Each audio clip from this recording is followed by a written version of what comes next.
This video was brought to you by Embedded System Solution, a company composed of like-minded electrical engineers, computer engineers, and computer scientists, and whose main goal is assisting our engineering customers, non-engineering customers, and technician level customers with their electrical and computer engineering level and technician level needs. Our customers range everywhere from engineering students to university professors, technicians to engineers, junior engineers to senior engineers. Please feel free to visit us at www.embeddedsystemsolution.com. Again, www.embeddedsystemsolution.com, or better yet, email us at support@embeddedsystemsolution.com. And like always, don't forget to subscribe to our channel and like. Okay, so before we can touch up on version control, let's talk about no version control, the way you initially do it and what the problems associated with that without version control. So again, let's suppose you have a computer, and you have Notepad, and that's where you're creating your C files or your HTML files or your Java files, JavaScript files, whatever files, right? And you use Notepad++, again, Notepad++ to create it. Now you have your project folder, and again, that's where all the files for the particular application, that's where they go, the .c files, the .h files, And so you use Notepad. In this case, we're using Notepad, which happens to be in the RAM, right? So, by the way, so if in case it wasn't obvious, right? So you have Notepad, you create a file, and at the end of the day, you save that file to your project folder. And so it's saved, it's locked in, perfect, and throughout the day, you're constantly saving, right? But let's suppose, so anyways. So on day 2, let's suppose you open up Notepad and you read in that file that you created the day before, the ping file, but not only that, you read it to modify it, to edit. Of course, you read it in Notepad, it's in RAM, but you create another file, a red file. We call them red, right? It's just simple that way, and you do some edits on that file. So now you have 2 files, and at the end of the day, again, you do a save. And when you do a save to the project folder, what you're actually doing is you're saving it to your hard drive, which is permanent storage, which is non-volatile, right?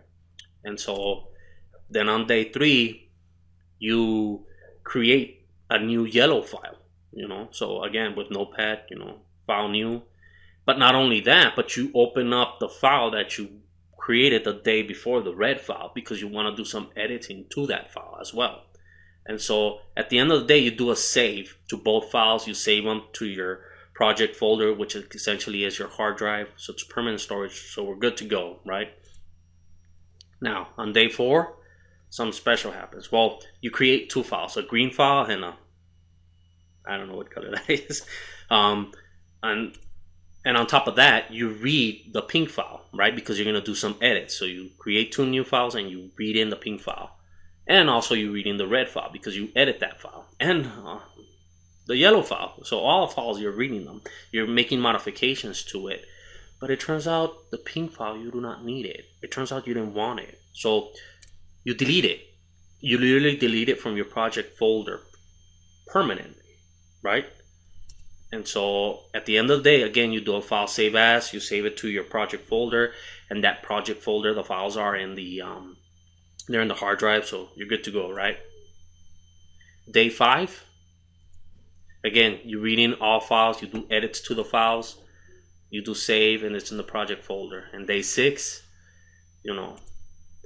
But what happens that if in day 6 you make the realization that everything that was given to you, instructions from day 2 was wrong, and you want to go back to day 1, how exactly do you do that? Especially in this case, where no version control, where what your solution was to delete the file. Especially like if you delete the file through the command line. Let's suppose you're using pure command lines and you delete it.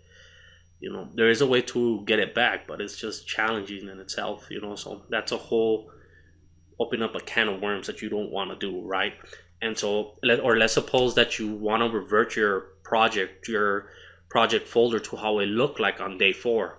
Again, there's no way of doing it, So that file, the ping file, is permanently deleted, and so those are the problems that you encompass with no version control, with any system that has no version control. Now, let's see how it looks like with version control, with Git. So in this case with Git, right? And again, it is a theory. It is tell them what you're gonna tell them. Tell them what you told them. So if this goes like if the lingo goes through you, that's perfectly fine. You know, we're gonna cover it again, but more in depth. But this is a high level view. So in Git, you have what's called a working directory. Now, working directory is what you normally call a project folder. That's what contains all the files for the application, those source files. And so, like I said, and you're gonna hear this name throughout. So the working directory, just memorize that, right? And so again, and this is not server. This is just Git on your local computer, not pushing to anything, pulling anything. So we're just covering basic Git version control theory, right? And so in Git, you also have what's called a Git repository, which is on another computer, right? And so, no, actually, no, I'm sorry, I'm lying. So the Git repository we're talking about inside of the working, and you'll see it right now.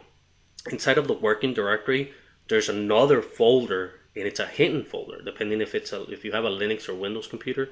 Linux is a .git, .git. That's the name of the folder. It's weird, but that's the name of the folder. That happens to be the repository. It's not the repository in the server.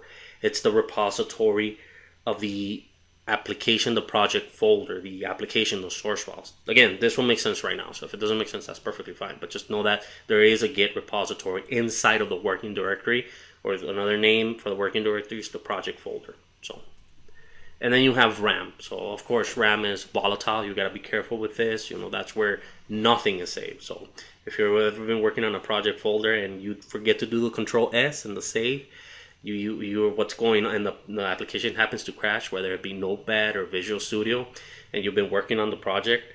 If you don't do a Control Save, and the applications end up crashing, what's happening is the application is in RAM, and when you don't do a Control Save, you're not saving it to the hard drive, so you end up losing everything. And that's happened to me so many times. But because I have a bad computer and I have to do save as like every minute or so, otherwise I risk the application crashing. So anyways.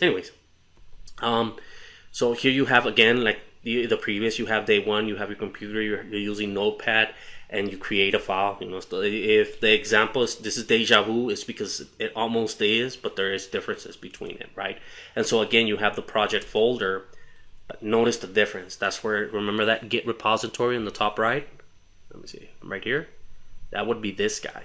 So whenever you initialize your project folder, you Git initialize, what ends up happening is you're creating a folder, but it's more than a regular folder. It's what Git uses to store the files. Again, we're going to go over it. Just be aware that there is a .git folder, and it's a hidden file. And if you're on Linux, it's .git. That's that any folder or file that's named that has a dot in front of it.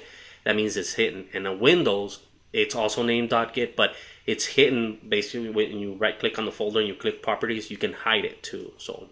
And we will cover in how to see it, if in case you're curious about it, So anyways, so you create the file, you save it to your working directory, and the working directory is in the hard drive, so you're good to go, right? But before you move on, you do a Git commit, and as you see from the arrow, it's more involved, but you're saving the file, the name, the contents, everything into Git. And in the process, what you're doing is you're creating a snapshot. And this is how the folder looks inside. So this is a pictorial visualization of what's going on. It's not exactly, but hey, it gives you the picture. So what Git does is it takes a snapshot of your project folder, the files, the file names, everything, the contents, and saves it in that .git folder. And so that's the very important folder. That's the one that actually contains all the contents, your version control. And so at the end, that's what happens in day one, and day two, just like in the no version control example, you read the file, the pink file, you do some edits to it, but at the same time, just like the other example, you create a red file, and at the end of the day, you save them. So you save them into your working directory, which is the hard drive. You're good to go, but you do a commit. Day two, you also do a commit, and again, you're taking a snapshot of your project folder, which in this case has a pink file and a red file, and it's a snapshot. And check out the snapshot. Now there it is. So you have the snapshot of that day when you did the commit, and you can tell that little picture. It's kind of cute, I guess. But notice how you still have the picture, the snapshot of the day before. It's gonna come important. You're probably already guessing what's gonna happen next, right? And so now the Git contents has been updated, right? And so then you have day 3, and again, you create a new file, yellow file. Not only that, I'm sorry, but you read out the file though from the working directory to the red file, and you do some edits on that file. And at the end of the day, you do a save as.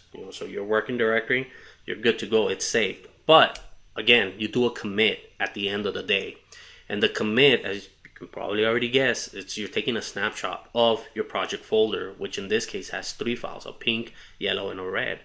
And just like you can imagine, you still have the snapshots from the 2 previous day, but now, as you can guess, you have a snapshot of the new day. And so you're good to go. So you have a snapshot. But again, the Git repository, it's in the same folder as your project folder. So don't do it, right? But if you ever have the curiosity, so there's the project folder, delete this file, and guess what? Your version control goes out the window. So don't delete that file, and there's a reason why it's hidden. There's a reason why Git doesn't want you to see it. Maybe I should have said this from the beginning. But if you delete that file, especially from the command line, you're opening up a can of worms. You can retrieve it, but again, there's a reason why you want it hidden, that folder. So anyways, you take a snapshot. So anyways, and then again, day 4, the same thing. You create 2 files. You read in the pink file, you read in the red file, and you read in the yellow file. So basically, all hands on deck, right? So all files, they're in RAM, But it turns out that just like the previous example with the no version control, it turns out that the pink file, you made a mistake. You don't need it. So you delete it. But in Git, there's a difference. You're not actually deleting the file. You're just not showing it in a way. It's still there, So again, you do a commit, and that's the beauty of it, right? And so there's the commit, right? So it's updated. Now on day 5, but notice how the X means that it's not being displayed, but it's still there, right? So maybe I should have, in pictorial of the animation, I shouldn't have drawn that, but still, pretend it's not there, the pink file, right? And again, all hands on deck, You read the files, because remember, the pink file doesn't exist anymore.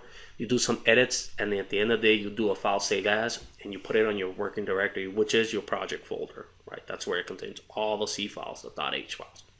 And the same thing, you do a commit, and the commit basically means you're grabbing all the files, taking a snapshot, and putting it in Git, which is the repository. Git is the repository, but it's the local repository. It's not the remote repository. It's the local one. And so that's the one that takes care of the version control. So again, you take a snapshot of it. Now, let's just move these out, get these out of the way, right? And so again, day 6, same thing, nothing special, you do a commit, I didn't draw it, I don't know why, but anyways, but notice how, okay, let me go back. So now, but notice how you have 6 snapshots. You have the snapshots every time you do a commit. So, and again, we concluded that every day you did a commit, you have 6 snapshots. So what does that mean? That means if you want to go back to day 4, how your project folder looked on day 4, you could just look at your Git repository, and there it is, voila. You could get your project folder to look how it looked like on day 4. Let's suppose you wanted to revert back to how your project folder looked on day 2. You can do that too, because why? Because in the .git folder, it's every single snapshot. And so whatever day, as long as you made the commit, you can revert back to it. And that's such a beautiful thing. And because if you delete files, that's the main thing that I think of. You delete files, you can still retrieve them. Or for any reason that you can think of, you can always revert back to whatever day. As long as you did the commit, guess what? It's saved. Okay? So again, we covered why to learn version control. The first one was the why learn Git, and the first reason was version control. Now let's move on to the second reason that we came up with, why learn Git, and the second reason was project backup. We just covered version control. Now let's do project backup.